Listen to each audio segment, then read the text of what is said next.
설 당일에 술에 취해 어머니를 살해한 30대 남성이 어젯밤 구속됐습니다. 한편 220억 원대 전세 사기 행각을 벌인 수원 일가족 사기범들이 이달 말부터 재판을 받게 됩니다. 사건 사고 소식 양지민 변호사와 이야기해보겠습니다. 안녕하십니까? 안녕하세요. 네, 여러 사건 사고가 있었는데 설날 새벽에 술에 취해서 어머니를 살해한 30대 남성 범행 하루 만에 구속이 됐는데 출동했을 때 또 숨진 어머니 옆에서 자고 있었다고요? 맞습니다. 일단은 술에 취한 상태에서 범행을 저지른 것으로 보이고요. 지인과 늦은 시간까지 술을 마시다가 헤어지고 이 어머니와 함께 이제 사는 사이였기 때문에 어머니가 있는 집으로 이제 귀가를 하게 됩니다. 그 이후에 어떠한 분쟁이 있었던 것인지 어머니를 급작스럽게 살해를 하게 되고요. 그런데 문제는 그 옆에서 어떠한 뭐 구호 조치라든지 아니면 이제 신고를 한다라든지 이런 것이 아니라 그 옆에서 술에 취해서 그냥 잠들어 버립니다. 그런데 이제 지인에게 내가 이런 상황을 이제 저질렀다, 이런 범죄를 저질렀다라고 연락을 취하다 보니까 지인이 이제 이 연락을 받고 깜짝 놀라서 신고를 하게 되고요. 결국 현장에서 긴급 체포가 됐습니다. 이해할 수 없는 부분이에요. 범행 직후에 같이 술을 마셨던 사람한테 그 현장 사진도 보내고 이야기도 하고. 그런데 범행 동기를 또 물어볼 때 또 이상한 말 횡설수설 많이 했다고요. 그러게요. 그러니까 경찰에 따르면 일단은 지금 조사가 좀 불가능한 상황으로 처음에는 보였어요. 왜냐하면 술에 뭐 조금 취한 상황이기도 했고 그리고 본인이 이제 어떤 진술을 이어가야 되는데 굉장히 횡설수설했다라는 겁니다. 네. 그런데 결국에는 어쨌든 긴급 체포를 한 상황이었고 시간이 조금 흘렀으니까 이제 뭐 술도 깨고 본인이 어떠한 뭐 상황에 처했는지를 인지를 했겠죠. 결국에는 이제 구속이 된 상황이고요. 일단은 이 남성의 행동으로 이제 비추어 봤을 때 본인이 어떠한 죄의식이라든지 잘못된 행동을 했다라든지 이러한 인식이 전혀 없는 것으로 보입니다. 만약에 아무리 술에 취한 상황이라고 하더라도 지인에게 연락을 해서 현장 사진까지 전송할 정도의 정신이 있었다라면 사실은 본인이 어떤 일을 저질렀다라는지 알아야만 하거든요. 그러면 정말 내가 잘못했구나 내지는 내가 범죄를 저질렀구나 인지를 했어야만 했는데 거기서 태연하게 잠이 들었다는 것은 전혀 죄의식이라든지 아니면 본인이 행동한 그 행동에 대해서 잘못됐다라는 인식을 아예 갖지 못하고 있는 그런 상황으로 보입니다. 예.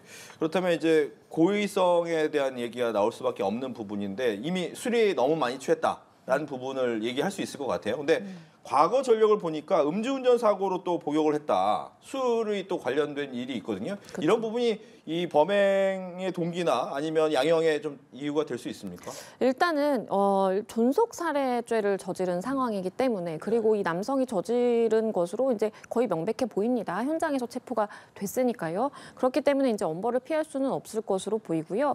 과거에도 역시나 술을 굉장히 많이 마신 채로 본인이 음주운전을 하다가 사고를 내서 그와 관련해서 사실 복역까지 할 정도면 인명 피해라든지 어떠한 정도의 피해가 있었던 상황으로 보입니다. 그렇기 때문에 일단은 이 남성 굉장히 뭐 죄질이 나쁘다라고 판단될 가능성 충분히 있고요.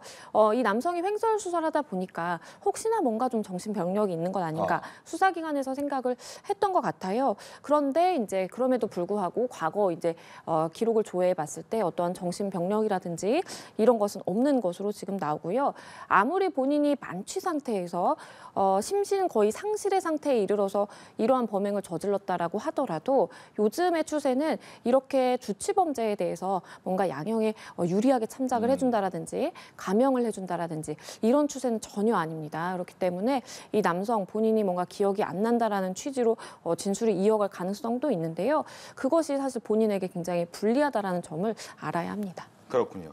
다음 사건도 가보겠습니다. 잠든 약혼녀의 동생을 추행하고 성폭행까지 한 30대 남성이 법정 구속이 됐는데 법정 다툼이 좀 길었던 것 같아요. 어떤 일이었는지 좀 설명을 해주시죠. 네, 이 남성 같은 경우에는 일단은 본인이 결혼을 약속한 이 약혼녀의 여동생을 추행하고요. 그리고 이제 강간까지 했습니다. 이 피해자가 잠든 사이에 일단은 추행을 시작을 합니다. 그런데 이제 피해자가 잠에서 깨니까 그때 이제 강제로 성행위를 해서 결국에는 강간죄까지 저지르게 된 것인데요. 그때 당시에 일단은 사실은 이제 모르는 남남 사이가 아니고 또 약혼 약혼녀의 동생이고 가족끼리도 다 아는 사이였고 이런 상황이었기 때문에 지금 2차 가해를 가했다, 2차 피해가 있었다라고 이제 판단되는 또 그런 상황도 있습니다. 그렇기 때문에 굉장히 이제 이 여성 피해자 입장에서 진술을 번복하는 일도 발생하고요. 왜냐하면 본인이 언니와의 관계도 있고 또 가족 간에도 잘 알던 사이였기 때문에 이 남성이 가족을 이렇게 통해서 이제 진술을 하지 못하게 좀 압박을 했던 것 같아요. 그렇기 때문에 일단은 진술이 번복되면서 조금 시간이 길어질 수밖에 없었던 그런 상황으로 보이고요. 일단 이 남성 1심에서 7년형을 선고받았습니다. 그런데 당시에 피고인의 방어권을 고려를 해서 그리고 또 도주라든지 증거인멸의 우려는 없다라고 판단이 돼서 법정 구속되지는 않았습니다. 그런데 이번에 2심 판결이 나오게 된 것이고요. 일단은 2심에서도 역시 실형 선고를 받으면서 이번에는 법정 구속이 됐습니다. 네, 1심에서 7년이었는데 2심에서는 3년 정도로 줄었어요. 줄은 이유가 있습니까? 이게 법적으로 어쩔 수가 없는 부분이 있습니다. 왜냐하면 만약에 두 사람이 결혼을 한 사이였다면 사실은 이게 일반 강간이 아니고 친족 강간으로 됩니다. 우리가 일반 모르는 사람이라든지 나와 어떠한 뭐 친족이라든지 관계가 없는 사람을 강간했을 때 형량과 그리고 나와 친족 관계에 있는 사람을 강간했을 때 형량 더 무겁거든요. 그렇기 때문에 1심에서는 일단 친족 관계에 의한 강간으로 봤습니다. 그렇기 때문에 성폭력 처벌법을 적용을 한 것이었는데요. 일단 두 사람 사이에 결혼을 약속한 사이였고 실질적으로 혼인에 준하는 관계가 있었기 때문에 친족 강간을 적용을 한 것으로 보이는데요. 이것이 2심에 가서는 깨졌습니다.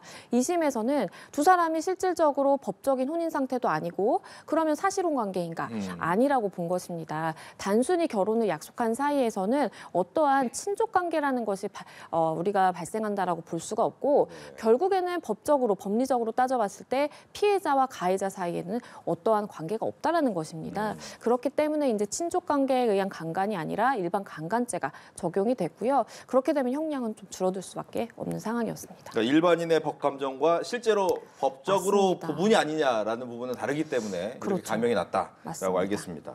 또 하나 이제 이 피해자의 정신적 고통과 합의를 강요받는 과정에서 받는 2차 피해를 고려했다고 하는데 기존의 재판하고 좀 달라지는 점이 있다는 겁니까? 어떤 겁니까? 그러니까 재판부가요. 사실은 굉장히 좀 칭찬을 받아야 될 부분은 이 피해자의 정말 진실한 의도가 무엇이었는지를 파악하기 위해서 굉장히 노력을 기울인 것으로 보입니다. 왜냐하면 일반적으로 이렇게 피해자로부터 처벌 불원 의사 처벌 불원서가 접수가 되면 처벌 불원을 원하는구나라고 해서 형식적으로 감형을 해준다라든지 아니면 양형에 유리하게 반영을 해준다라든지 사실 이래도 뭐 재판부가 비난받을 뭐 이유는 없거든요. 그럼에도 불구하고 재판부가 판단했을 때에는 이러한 처벌 불원서라든지 피해자가 진술하는 그런 내용들이 2차 피해로 인해서 2차 가해로 인해서 어쩔 수 없이 진술을 하게 된 것이지 피해자의 진의가 아니다라고 좀 판단한 부분이 있고요. 그렇다 보니까 과거 수사 단계부터 법원에서 이제 판결을 받는 재판을 받는 그러한 쭉 단계로 미루어 봤을 때 피해자의 진술의 일관성이라든지 신빙성 또 구체성을 파악을 해서 그 법원 입장에서는 피해자가 정말로 이 처벌 불원을 원하는지 아닌지에 대해서 좀 목소리에 그 귀를 기울였던 상황으로 보이고요. 그렇기 때문에 이 판단 같은 경우에는 피해자의 처벌 불원서가 접수되었음에도 불구하고 실형 선고가 되고 또 법정 구속도 된 그런 사안으로 볼 수 있겠습니다. 일반적으로 이제 처벌을 원하지 않는다 이런 내용이 접수가 되면 감형해주는 그렇죠. 경우가 많은 거군요. 맞습니다. 양형에 굉장히 유리하게 반영이 됩니다. 왜냐하면 일반적으로 처분 불원 의사가 합의가 됐다라는 부분은 일정 정도의 금액을 지불하고 합의가 되는 경우도 있고요. 그게 아니면 정말로 두 사람의 어떠한 뭐 관계가 있어서 그런 부분에 의해서 처분 불원 의사를 밝히기도 하는데요. 그것을 일반적으로는 양형에 반영을 합니다. 그럼에도 불구하고 이번 재판부 같은 경우에는 피해자의 진술이 계속해서 번복된 점이 있기 때문에 진짜 피해자가 원하는 것은 무엇인지 좀 판단을 하기 위해 노력을 기울였던 것으로 보입니다. 알겠습니다. 또 한 가지 사건은 아마 이 전세 사기가 그동안 계속 이야기가 많이 나왔는데 수원의 전세 사기를 벌인 일가족 재판이 오늘 22일 열리는데 규모가 상당합니다. 맞습니다. 이번에는 수원에서 있었던 일이고요. 세입자 210여 명에게 총 220억여 원을 갈취한 그런 사건입니다. 조직적으로 굉장히 좀 사기를 벌인 것으로 보이겠고요. 일반적으로 대표적으로 우리가 무자본 갭 투자라고 하는 네. 내가 자본이 하나도 없으면서 정말 계속해서 빌라는 매입을 해오고 그렇게 해서 전세 보증금으로 또 다른 빌라를 매입한다라든지 아니면 이제 보증금을 돌려주는 초기에는 돌려줄 수가 있었겠죠. 하지만 규모가 커지면서 대출 금액도 워낙 컸거든요. 본인들이 받은 대출금만 700억 원에 달합니다. 그렇기 때문에 전혀 이러한 세입자들의 보증금을 다 돌려줄 수 없는 그런 상황이었음에도 불구하고 계속해서 이렇게 임대를 했다라는 것이 뭐 사기로밖에 볼 수 없는 그런 상황이고요. 2년 6개월 동안 수원 일대에 800여 세대의 주택을 취득을 합니다. 그러면서 굉장히 이제 일가족이 가담을 해서 어머니, 아버지, 아들까지 가담을 해서 조직적으로 사기 행각을 벌였다라고밖에 볼 수가 없고요. 피해자들의 보증금 225억 원이 편취된 그런 사건입니다. 그러니까 말씀하신 것처럼 3명의 가족 모두가 지금 포함이 됐어요. 사기죄도 있고 감정평가법 위반도 있고 부동산 실명법 위반의 혐의가 있는데 그러면 어느 정도 형량이 나옵니까? 사실 과거에는요. 우리가 이러한 전세 사기가 발생했다라고 하더라도 이것은 보증금을 돌려주지 못한 민사적으로 해결해야 될 일이다라고 사실 과거에는 봤었는데요. 워낙 이러한 전세 사기가 많아지다 보니까 그리고 이제 피해자들이 입는 피해 금액이 워낙 많이 발생하다 보니까 사실 이제 이걸 형사적인 시각에서 사기다라고까지 이제 보게 됐습니다. 그런 상황에서 또 다시 한 발 나아가서 이것은 우리가 조직적으로 범죄를 벌인 범죄 조직 단체다라고 보는 시각에까지 이르렀습니다. 그래서 사실은 법정 최고형 한 15년 정도 네. 선고가 되는 일도 과거에 있었고요. 일단은 피해자들의 입장에서는 징역 10년에서 뭐 15년가량 선고되더라도 몇백억의 사기 행각을 벌였는데 네. 부족하다라고 사실 좀 느끼실 부분도 있는데요. 하지만 법적으로 그리고 과거의 사례에 비춰보면 굉장히 파격적으로 실형 선고를 하고 또 굉장히 중형을 선고하는 추세에 있다라고 볼 수밖에 없고요. 그리고 이 일가족 역시나 굉장히 조직적으로 움직였기 때문에 네. 역시 과거에 있었던 그 15년형이 선고된 그런 사례와도 비견할 만한 사례라고 보입니다. 예, 말씀하신 것처럼 이제 공인중개사도 굉장히 많이 포함이 돼 있는데 이 공인중개사 같은 경우에는 같이 처벌을 받습니까? 아니면 어떻게 됩니까? 과거에도 같이 처벌을 받습니다. 네. 그러니까 일단은 공인중개사법도 본인이 위반을 한 것이 되고요. 그리고 본인이 이러한 사기 정황에 대해서 다 알고 가담을 해서 누구의 명의로 할지 가짜 명의인까지 세워주는 그런 정도로 개입을 했다라고 한다면 사실상 같이 공범으로 처벌을 받을 수밖에 없고요. 지금 이 일가족 3명 구속된 상태입니다. 하지만 추가적으로 말씀해 주신 그런 공인중개사들이 더 조직적으로 가담한 부분이 있다면 추가적으로 더 구속되는 사람도 나올 수가 있습니다. 이제 문제는 이들이 잘못을 했기 때문에 당연히 벌을 받는 건 맞는데 일반인들 중에서 이제 전세 사기를 당한 사람들, 특히 이제 사회 초년생들은 잘 모르고 당해서 그렇죠. 내 돈이 들어가 있는데 이 돈을 돌려받을 수 있냐? 근데 보니까 14억 원 정도는 아예 또 게임 아이템에 썼다고 하면 이렇게 된 돈을 받아낼 수 있습니까? 이게 현실적으로 좀 어려운 부분도 있습니다. 왜냐하면 이게 처벌을 받는 것과 실제 내 피해 금액을 다 이제 보상받는 것은 또 별개의 사실 문제거든요. 네. 그렇기 때문에 일단은 이들 명의로 된 어떠한 재산, 부동산이라든지 빌라라든지 있다면 그것을 다 이제 경매에 붙여서 이제 수익으로 다 나눠서 분배받는 식으로 이제 피해가 보전이 일부 될 수 있을 것으로 보이고요.